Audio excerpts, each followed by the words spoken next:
Assalamualaikum warahmatullahi wabarakatuh. Kami dari kelompok 1 akan membahas tentang basic mentality atau mentalitas dasar. Perkenalkan, saya sendiri Lumatul Bahiroh dan beberapa rekan saya Cahya Intan Salsabila, Muhammad Diki Rahmatullah, Irenia Zuhaluddin, Nazarini Prawita Kirana, dan Aprilia Nurfadila. Mentalitas dasar. Mentalitas dasar sendiri merupakan sikap mental yang mendasari cara berpikir dan bertindak dalam melakukan pekerjaan sehari-hari. Mentalitas dasar meliputi yang pertama, fokus pada pelanggan, yang kedua, fokus pada PDCA, dan yang ketiga, fokus pada fakta dan data, yang keempat, fokus pada kerjasama, yang kelima, fokus pada keunggulan. Yang pertama, fokus pada pelanggan. Fokus pada pelanggan juga dibagi menjadi tiga, yaitu yang pertama mengenai kualitas. Kualitas merupakan nilai tambah bagi pelanggan. Yang kedua, mengenai kualitas adalah quality, cost, delivery, safety, dan moral.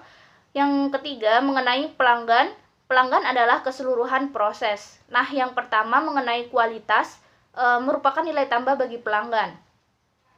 Cara perusahaan agar dapat memuaskan pelanggan itu dapat dilakukan dengan improvement dan innovation terhadap produk tersebut. Bisa juga dengan menggunakan market research. Selanjutnya yaitu kualitas adalah QCDSM. Kualitas terdiri dari 5 aspek, yaitu quality atau kualitas yang merupakan keadaan yang dihasilkan dari proses produksi dan jasa. Bagaimana keadaan produk tersebut, apakah defect atau good. Contohnya yaitu memenuhi harapan pelanggan. Yang kedua yaitu cost atau biaya, yang merupakan jumlah pengeluaran perusahaan dalam melakukan bisnis. Biaya yang berkualitas yaitu memiliki biaya operasional produksi yang sedikit, namun tidak mengurangi produktivitas produksi. Contohnya biaya kompetitif atau high quality, low price. Selanjutnya ada delivery atau pengiriman barang atau jasa. Maksudnya adalah penyampaian produk kepada konsumen dari produsen. Pengiriman yang berkualitas yaitu dengan melakukan pengiriman yang cepat dan tepat.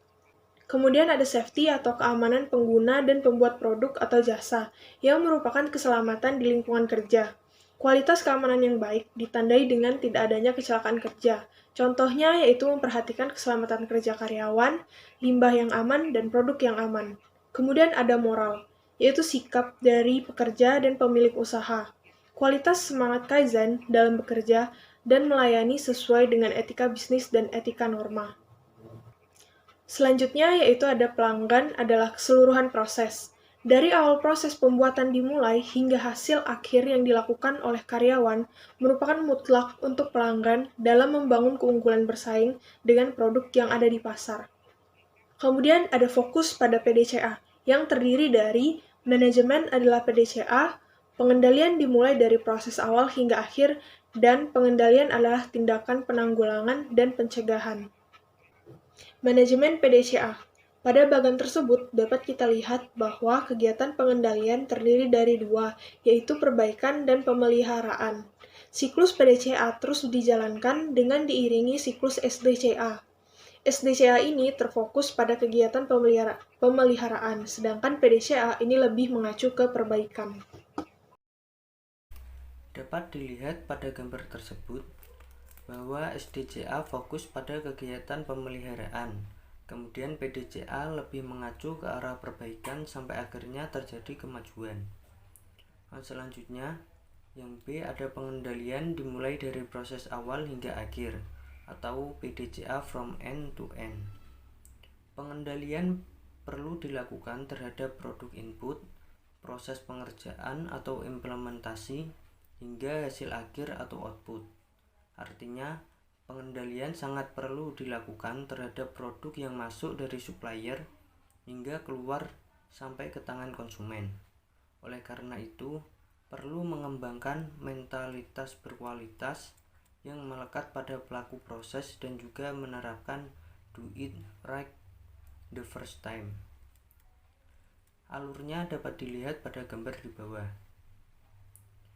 Mulai dari supplier, kemudian input, lalu masuk ke proses sampai titik akhir proses, kemudian output yang merupakan hasil akhir, kemudian sampai ke tangan konsumen.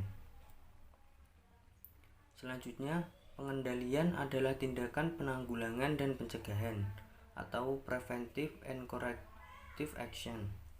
Penanggulangan masalah yang timbul dapat dilakukan dengan PIKA atau Problem Identification and Corrective Action, dan juga memutar PDCA. PIKA merupakan salah satu cara untuk melihat atau menganalisis masalah yang menyebabkan rencana atau plan tidak dapat berjalan dengan baik, yang berpotensi mengakibatkan target dan tujuan tidak terlaksana sesuai harapan. Pada dasarnya, mencegah lebih baik daripada menanggulangi.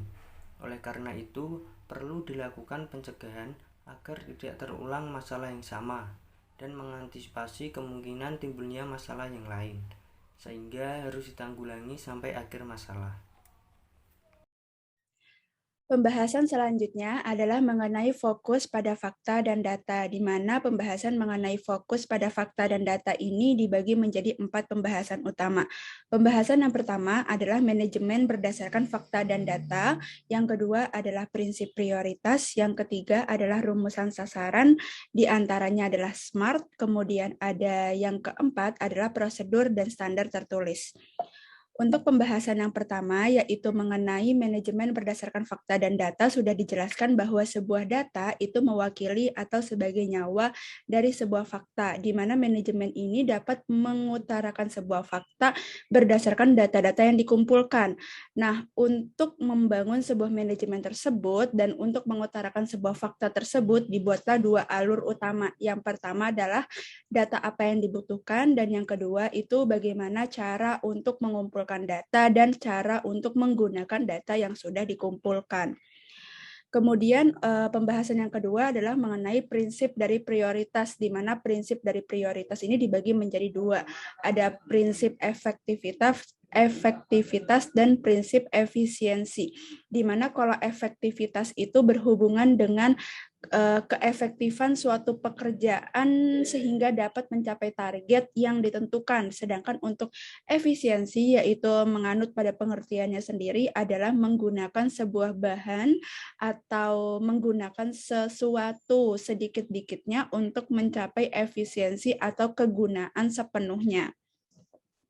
Kemudian untuk pembahasan yang ketiga itu mengenai rumusan sasaran yang terdiri dari SMART, di mana SMART ini mewakili spesifik, measurable, achievable, realistic, dan timeline. Untuk spesifik itu diantaranya tidak menimbulkan dualisme penafsiran, jadi mengutarakan atau menilai sesuatu itu hanya untuk satu meaning atau satu maksud, tidak menimbulkan 2 meaning di pemikiran orang lain gitu. Nah, untuk yang measurable itu mudah dievaluasi keberhasilannya secara kuantitatif. Untuk yang ketiga yaitu achievable, membangkitkan motivasi dan menantang. Yang keempat adalah realistik, yaitu dapat dilaksanakan, dan yang kelima ada timeline, kejelasan tenggang waktu. Terakhir yaitu prosedur dan standar tertulis. Adapun tujuan dari prosedur dan standar tertulis, yang pertama itu menghindari salah pengertian dan persepsi, yang kedua mempermudah pengambilan keputusan yang akurat, yang ketiga mempercepat proses dan konsistensi, dan yang terakhir yaitu mempermudah pijakan dalam rangka melakukan improvement berikutnya. Yang keempat, fokus pada kerjasama tim. Adapun karakter kelompok yang baik dalam kerjasama, yang pertama yaitu kematangan individu, dengan karakter individu yang diharapkan yaitu memiliki integritas, proaktivitas, dan mentalitas kelimpahuan. Yang kedua yaitu jangan menyalahkan orang lain, saling percaya, saling pengertian, dan saling memberi. Yang ketiga hubungan antar atasan, dan yang terakhir yaitu keselarasan antar kelompok dalam organisasi. Pada poin C, ada hubungan atasan dan bawahan atau man management. Terdapat 4 fase. Yang pertama adalah fase plan, yaitu untuk mendapatkan komitmen.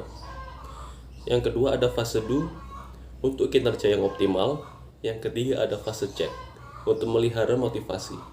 Yang keempat ada fase action, untuk problem solving, continuous improvement, menarik pelajaran, dan perubahan sikap. Pada poin D, ada keselarasan antar kelompok dalam organisasi atau interteam. Terdapat 2 poin, yaitu yang poin pertama, kejelasan tanggung jawab dan otoritas. Yang kedua, kejelasan lintas fungsi. Lanjut ke nomor 5, yaitu fokus pada keunggulan. Terdapat 3 poin. Poin pertama A, bebas mencoba hal-hal baru atau freedom to test new approach. Yang ke B, mengelola resiko atau manage risk. Poin C, belajar dari kesalahan atau learn from mistake. Bebas mencoba hal-hal baru adalah tanggapan manusia terhadap perubahan. Terbagi menjadi 3. Yang pertama adalah tidak mengikuti perubahan. Yang kedua, mengikuti perubahan atau follower. Yang ketiga, menginisiasi perubahan atau trendsetter. Keunggulan bisa tercapai bila tiap individu kreatif dalam melakukan perubahan. Yang pertama, menemukan potensi atau unlocking the ability. Yang kedua, membangun paradigma prestatif atau achievement oriented. Yang ketiga, menemukan standar kerja yang tinggi atau setting high standard. Kemudian, seorang quality control juga harus dapat mengelola risiko. Pengelolaan risiko ini dapat dilakukan antara lain yang pertama adalah dengan memahami sasaran yang akan dicapai dan implikasinya dengan benar. Kemudian yang kedua, harus memahami kemampuan diri dengan benar dan menguasai kompetensi yang diperlukan untuk pekerjaan tertentu. Kemudian yang terakhir yaitu mengacu kepada sistem nilai yang ada. Kemudian seorang quality control juga harus dapat belajar dari kesalahan. Di sini hal-hal yang perlu diperhatikan antara lain yang pertama adalah menumbuhkan semangat saling mempercayai dan menghargai. Yang kedua adalah membangun suasana kerja yang partisipatif. Dan yang terakhir adalah menciptakan iklim yang menunjang timbulnya kreativitas. Baik, terima kasih. Mungkin itu saja yang dapat kelompok kami sampaikan. Kurang lebihnya kami mohon maaf. Wassalamualaikum warahmatullahi wabarakatuh.